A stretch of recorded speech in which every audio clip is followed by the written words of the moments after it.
BFM Business, BFM Crypto, les pros. Guillaume Sommeret.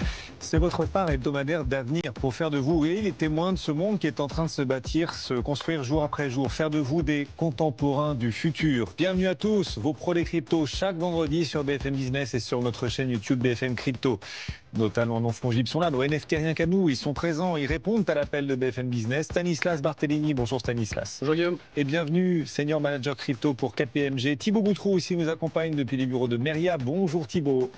Bonjour Guillaume. Ravi aussi de vous retrouver. Dans un instant, on va parcourir l'ensemble de l'actu de cette semaine qui aura été très intéressante cette nouvelle semaine. Mais d'abord, le potentiel sur les cryptos. Vincent Gann est avec nous, analyste technique indépendant. Salut Vincent. Salut Guillaume. Vincent, le cycle actuel du Bitcoin est encore long, c'est ce que vous répétez toutes les 2 semaines dans cette émission. Vincent, la Fed qui s'est exprimée cette semaine, la Fed peut-elle être un catalyseur et peut-être jouer ce rôle de catalyseur qu'on attend dès ce printemps? Alors c'est pas faux, je le répète.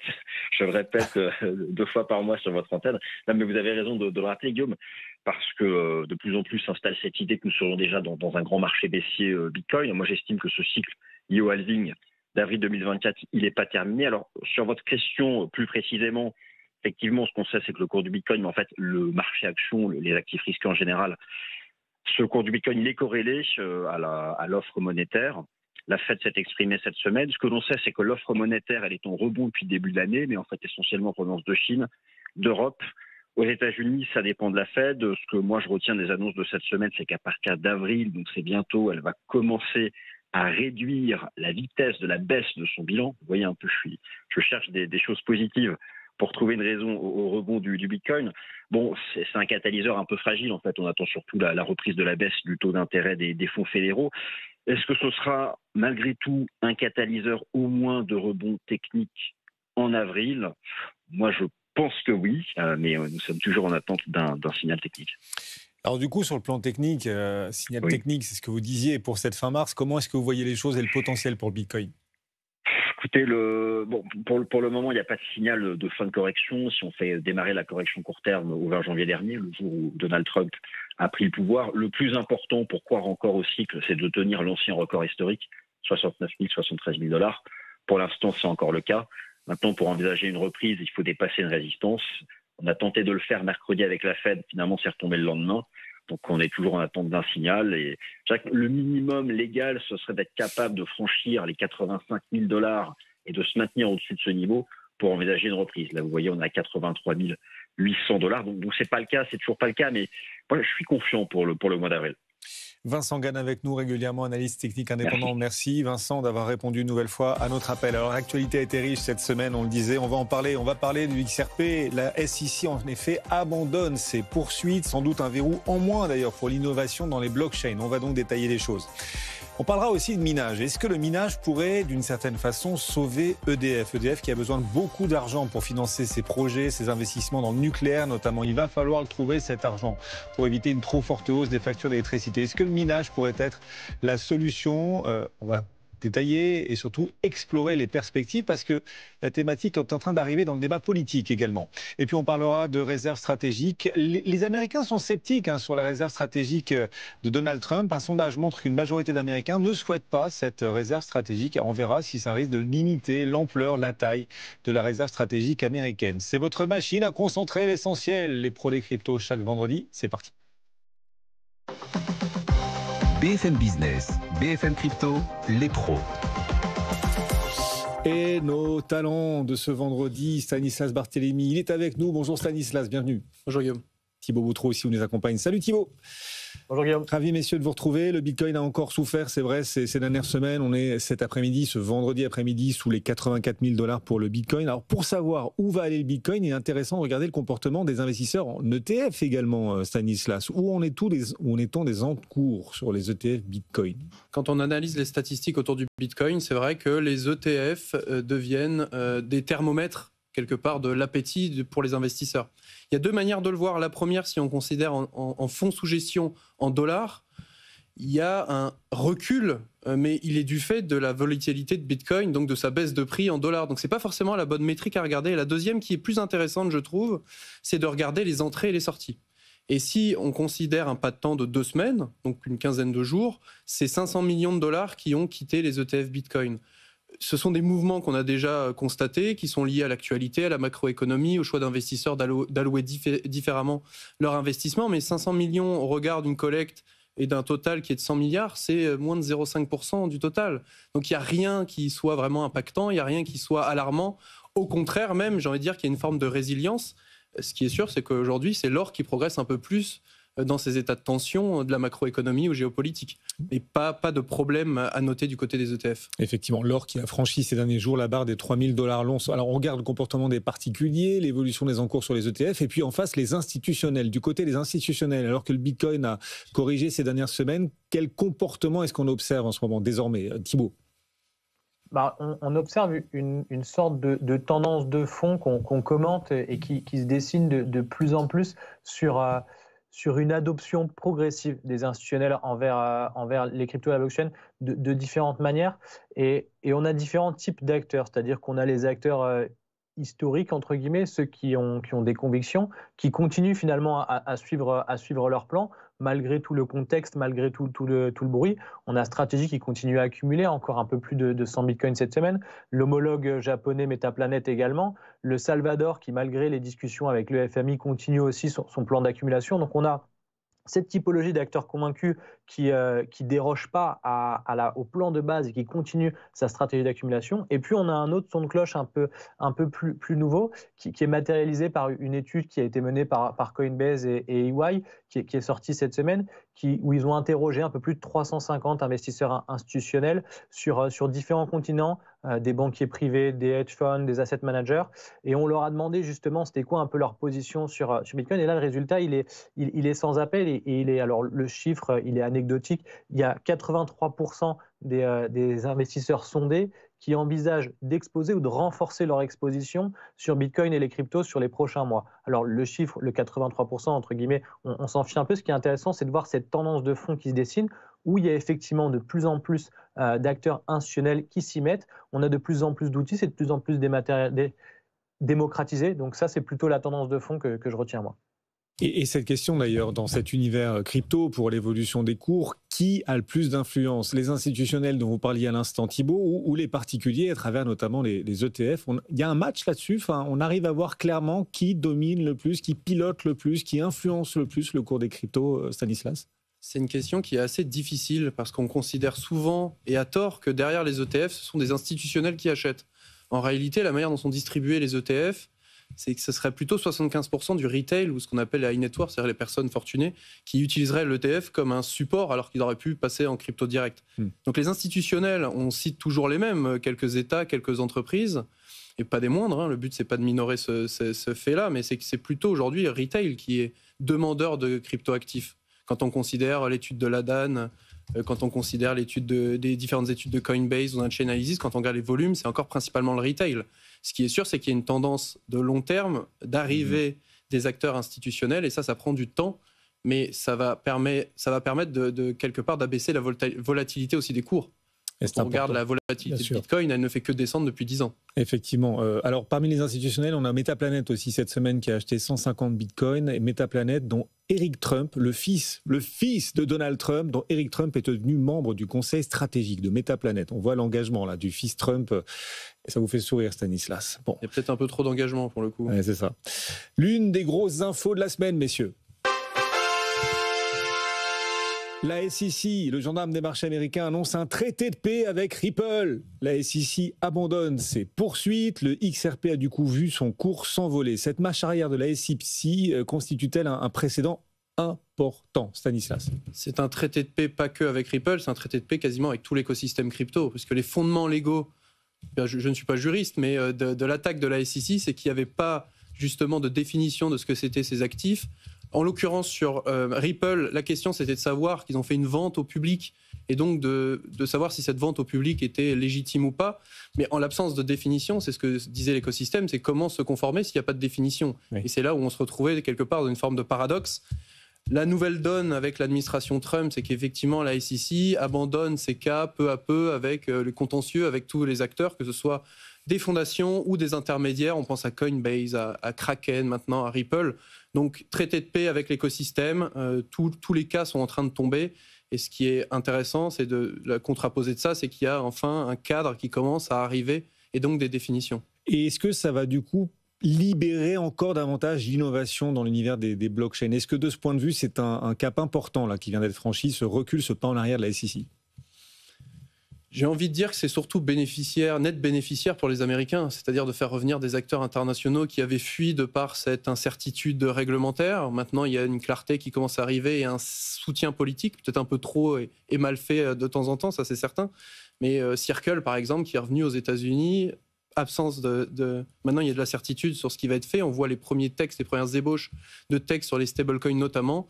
Donc, ce qui est sûr, c'est que là-bas, ça va y aller dans la mesure où des entreprises vont se relocaliser. Derrière, c'est des utilisateurs qui seront sécurisés, des emplois créés et ainsi de suite. Le XRP qui, du coup, sur la nouvelle, aura dépassé cette semaine les 2,50 $. Par contre, Ethereum, c'est toujours pas ça. Standard Chartered, d'ailleurs, abaisse fortement, Thibaut, sa prévision sur Ether. Il ne vise plus que 10 000 $ contre... Non, 4 000 $ contre 10 000 $ auparavant. Ils divisent donc par plus de 2 leurs objectifs de cours, de prix sur Ether. Comme quoi, toutes ces prévisions sur Ether et sur les autres cryptos, il faut toujours les prendre avec des pincettes, on va dire, Thibaut. Oui, alors déjà, dans la revue de cette prévision, ce qu'il faut voir, c'est est-ce que le premier chiffre, il était un petit peu trop surévalué et pas réellement réaliste, ou est-ce que c'est vraiment une revue parce qu'ils ont estimé que Ether, finalement, n'avait pas coché les cases qu'ils attendaient qu'il coche. Plus que les chiffres, c'est ça qui est important, et en fonction, ça n'envoie pas le même message.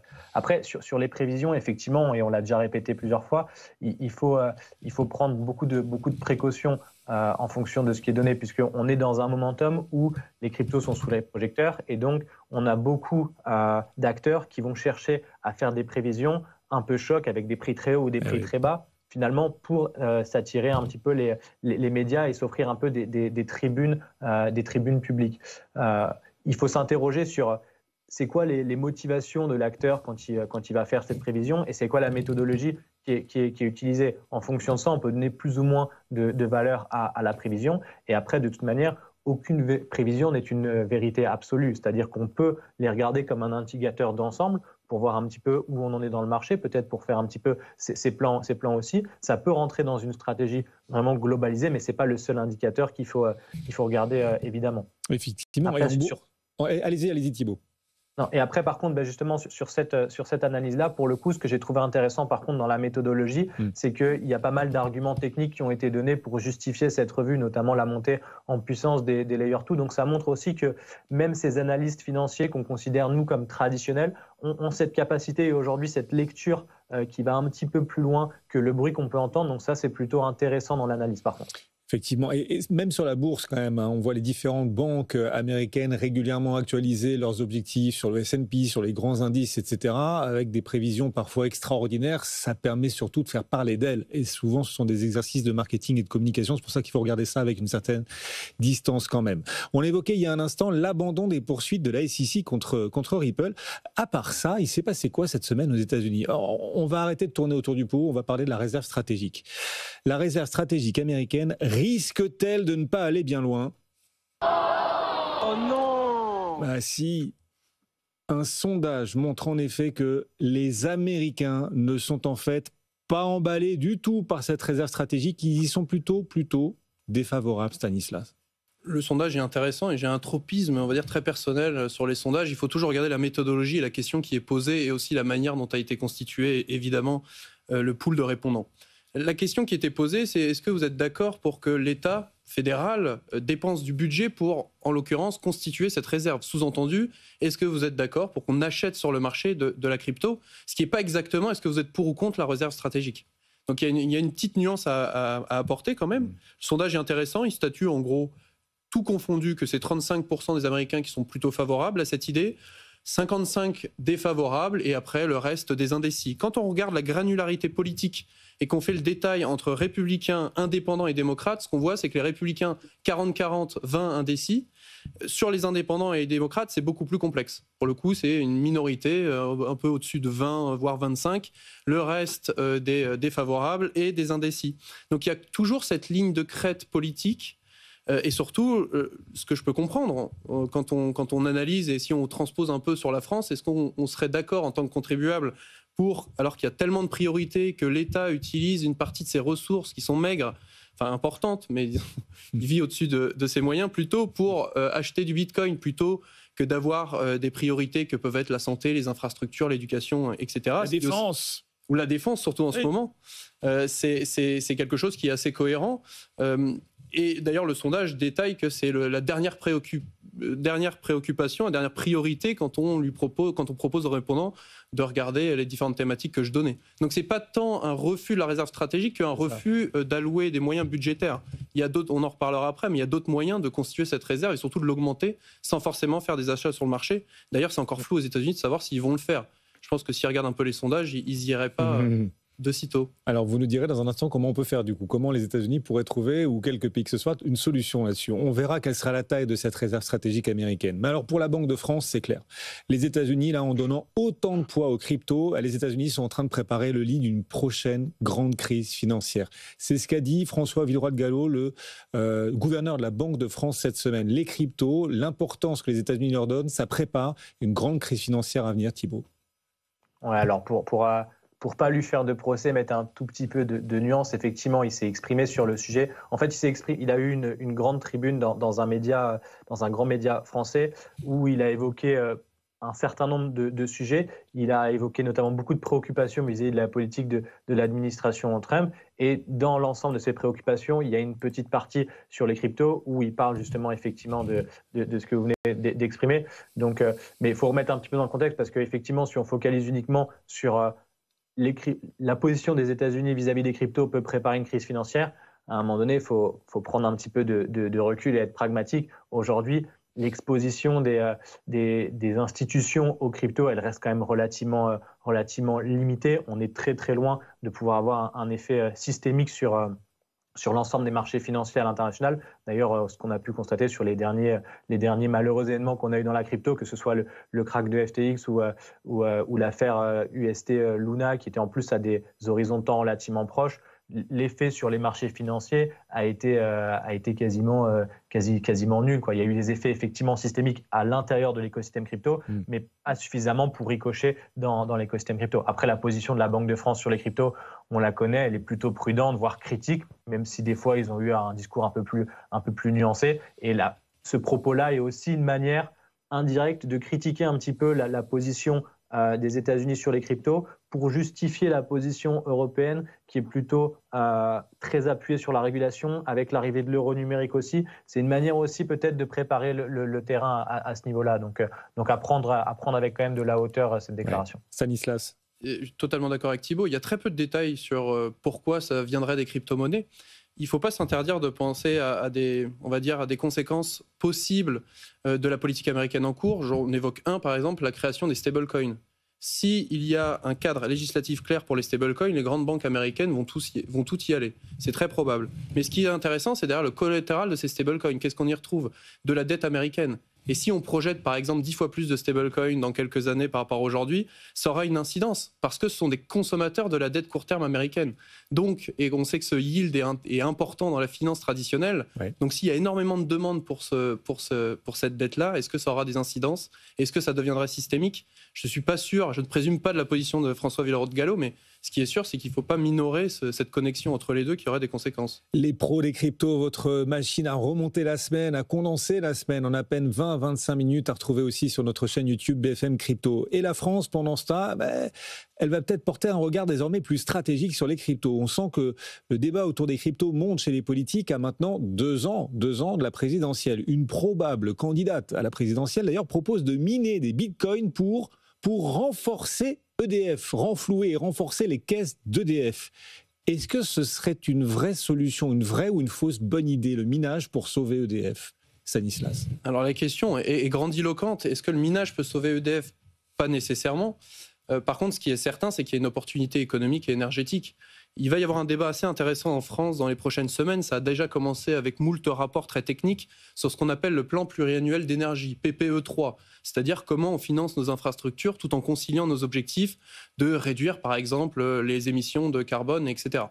Et c'est sûr que le minage de Bitcoin peut être un outil dans ce débat, dans la mesure où, alors là je cite Sébastien Gouspillou, mais il y en a d'autres, maintenant l'INBI avec Alexandre Stachenko qui défendent cette idée, c'est que ce qu'on appelle le facteur des charges des centrales nucléaires C'est-à-dire le taux d'utilisation, en quelque sorte, est environ de 65-70%, là où ce parc nucléaire est conçu pour tourner à 90%. Oui. Donc on pourrait utiliser une partie, pas totalité évidemment, de ce différentiel. La nuit.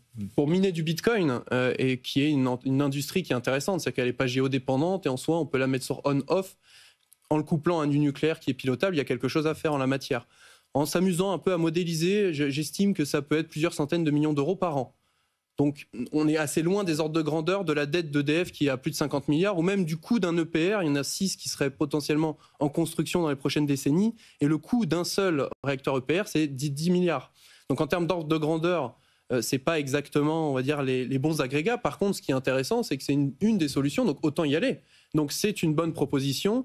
Je forme le vœu que d'autres candidats et d'autres partis se saisissent aussi, puisque c'est plus un enjeu énergétique qu'un enjeu financier en l'occurrence. Donc c'est quelque chose qui a un terrain de jeu peut-être plus intéressant pour les partis politiques. Il y avait par exemple une délégation de membres de l'écosystème crypto qui sont allés avec François Hollande, et François Hollande s'est affiché en photo avec eux. Donc c'est pas encore un soutien en bonne et due telle, mais c'est quand même un petit clin d'œil de dire tous les partis peuvent se saisir de ces sujets. Et on sent qu'on est à 2 ans de la présidentielle. On voit de plus en plus de politiques parler crypto, là. C'est une clientèle électorale.